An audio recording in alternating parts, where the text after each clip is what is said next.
Okay, I'm here with former Republic of Ireland manager Brian Kerr after what's been an absolute hammering for Newcastle United. They've been beaten 5-0 here today, Brian, by Leicester City. Comprehensive victory for the Foxes. Newcastle United next week host Manchester United, who have their own problems. Do you see any hope for the Magpies of getting a few points on the board and trying to get out of that relegation zone? Well, the good news is they have 5 points. As I said in commentary today, under Rafa Benitez, it took them to match 11 to get to 6 points last year. So they're only a match 7 now. And always there's inspirational quality about the fact that Manchester United are coming to your town. We're very impressed. One thing impressive about Newcastle today was their supporters and support and them sticking with the team. When it was going so badly, a 4-0, a 5-0, they were still singing. And at the end, they applauded the players, which amazed me. I mean, me as a supporter, it was my team and we lost 5-0. I don't think I'd have any inclination, having travelled hundreds of miles on a wet day, to see them losing 5-0. But they will regroup during the week. And, you know, any manager, when he's had a result like that, your mind becomes very focused on what was wrong with the team.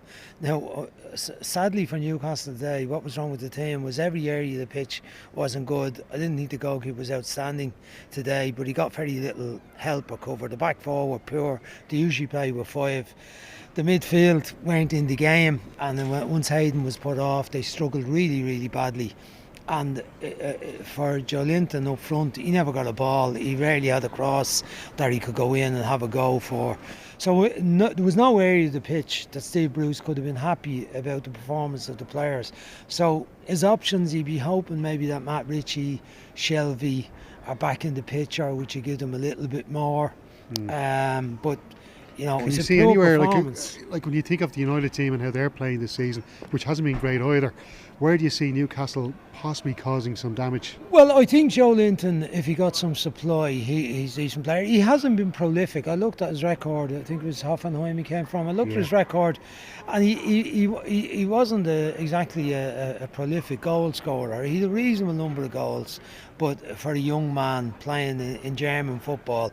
But he showed today against Spurs, he looked very dangerous and he was very calm on the finish. It was a really good goal. But he needs some sort of supply. Atsu and Almiron at times looked like they could put a bit of ball in, but they also looked like they weren't players that were good enough to be defending in a 4-4-2. I think that somewhere or other Newcastle have got to get a 3 tight in the middle of the pitch and then have a combination of players in the front line where there's a bit of pace and a bit of physical strength. Today they had the physical strength and the pace, but they were all too far separated from each other. But I don't know whether they have the quality of the club, and I do think it's going to be another relegation battle for them, looking at how they performed today. That result at Spurs might have been just a one-off. They haven't shown anything like that since then. 0-0 with Brighton last week, and people are saying, well, Brighton are not a bad side under Graham Potter, new style, change from Chris Hughton, but they're not doing an awful lot better with that style either now. But, you know, United haven't been... what's the phrase used? They haven't exactly been pulling up trees. They haven't been doing sensationally well. So there's hope for Newcastle, but they've got to do an awful lot better than they did today. Leicester City have no such problems. They're up into 3rd place now. They are going to be severely tested though next week. They go to Anfield to take on the league leaders Liverpool, have won 7 out of 7 matches. That said, we did see them against Sheffield United yesterday at Bramall Lane, and we'll talk more about the Blades later on, but Liverpool did have a lot of problems and perhaps got a bit lucky to come away with the 3 points yesterday. So does that give Leicester City fans a bit of hope going to Anfield, or is the Anfield factor swinging towards Liverpool? I think their own performances this season give them every hope. They went to Chelsea, I think, early in the season, got a draw, and you know, I think they were unlucky to lose to Manchester United 1-0, which is their only defeat. Beat Bournemouth 3-1. Performance today, the performance against Spurs in the second half, they show what they were made of. Now, they got a lucky break. One, they had a VAR goal disallowed themselves, and Didi poked it in eventually, and it was disallowed, a VAR, and rightfully so, I felt. But they got a bit of luck on on the Spurs goal been disallowed. Aurier's goal for the offside, the very fine line offside against Son, and that seemed to change the momentum of the game. And it was such a boost to Leicester, and the supporters got behind the team. They got up and running. They equalised, and then Maddison got Pereira scored. Then they had the great winning goal from Maddison last week. But I think they can rely on their own ability, and there's confidence in the team now. And as Joe pointed out just before we finished up on the show today, that they have the third most points of anyone since Brendan Rodgers came in. Only City and Liverpool have got more points in the same number of matches. That shows there's consistency about performance, irrespective of who they play. I'm sure they'll have a plan, like Sheffield United yesterday, to deal with the three front men of Liverpool, because they are a handful. But Sheffield United showed yesterday that you can also make chances against Liverpool, and Leicester are certainly equipped to make chances against anyone. I mean, Vardy is a threat. Vardy plays up front against Van Dijk and Matip. I can see him drifting out behind the full-backs when they go into advanced positions. Alexander-Arnold will be pushing on as he normally does. Robertson on the other side, he pushes on. You can see Vardy drifting out wide, right and left, waiting for that quick early ball over the top. So Liverpool are going to have a plan to deal with that, because they've got good players in the middle of the field, and Didi can pass it. Tielemans is clever in possession. Maybe Maddison will be back next week. Barnes is a handful out in the wide position. Perez as well. But Liverpool are going so well at the moment, you still have to make them favourites. Well, their manager yesterday, Jurgen Klopp, definitely seemed relieved after the game. I think he even said that he felt that Sheffield United were probably a little bit unlucky not to get something from the game. They were excellent, and in particular the three Irish players that started for them were excellent. Obviously David McGoldrick's still out injured, but before I ask you about John Egan, because he's going to be key for Ireland now in the qualifiers coming up, Enda Stevens was brilliant and Callum Robinson was brilliant out in that left wing. They linked up really well together.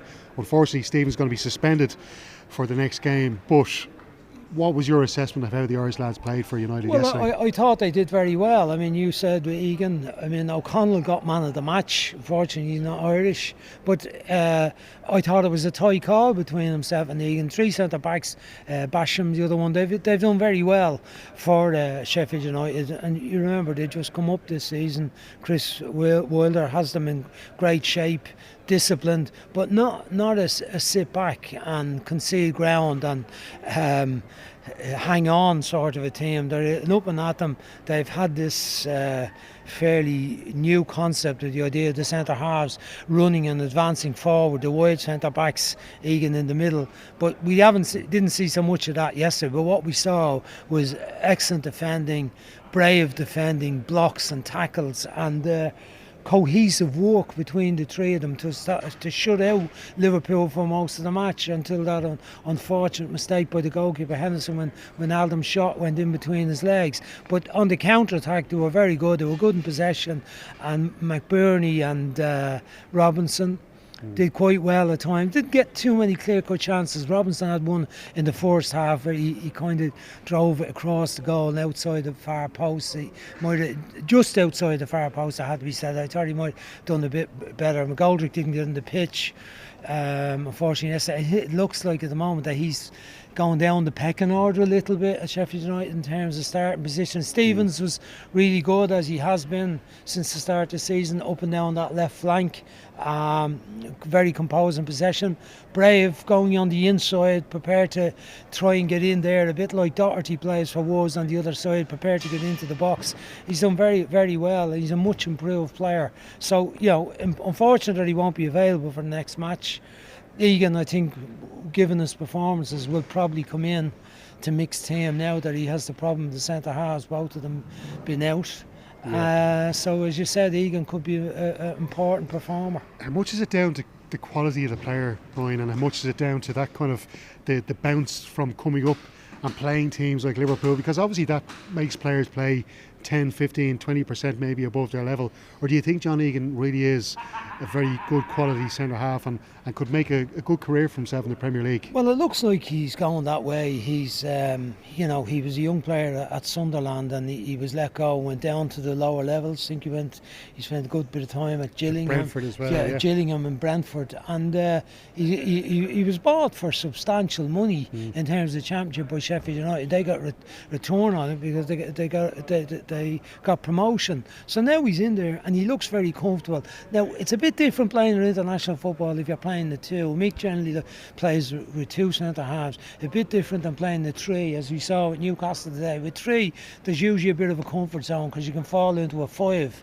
at the back as well. So there would be a lot more pressure on him, I think, if you're playing a higher level with a team that there's an expectancy to be on the front foot, which there will be with Ireland. Maybe not in the next two games though, but there will be. We can't afford to sit back against Georgia and complain. Yeah. And it's not Mick McCarthy's style. He doesn't like his teams.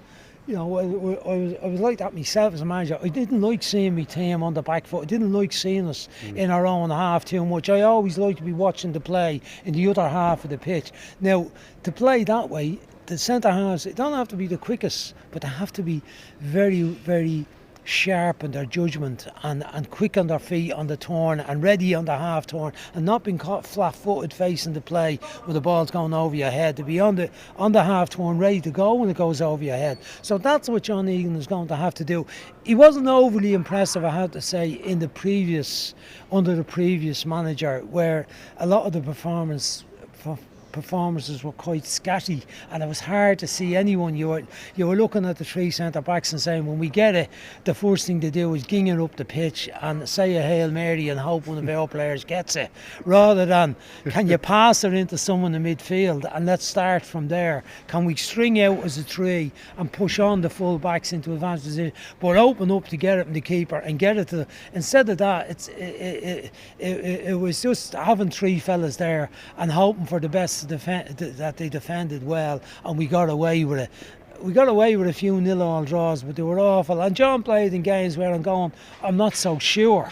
But I don't think anyone was too sure of what exactly they were supposed to be doing or what the style was. I think there's much more clarity about that now. And he's going to have to go in and do it, and it's two very important games, and it's a chance for him now because Richard Keogh is going to be out, it seems, for the rest of this qualification process. Well, just to finish, I'm not sure, there might be a few of those Newcastle United players now skating on thin ice after today's performance, Brian. Another man who's going to be skating on thin ice in the next few months. He's just down there below us there, our colleague Kevin Kilbane, one of your former players as well.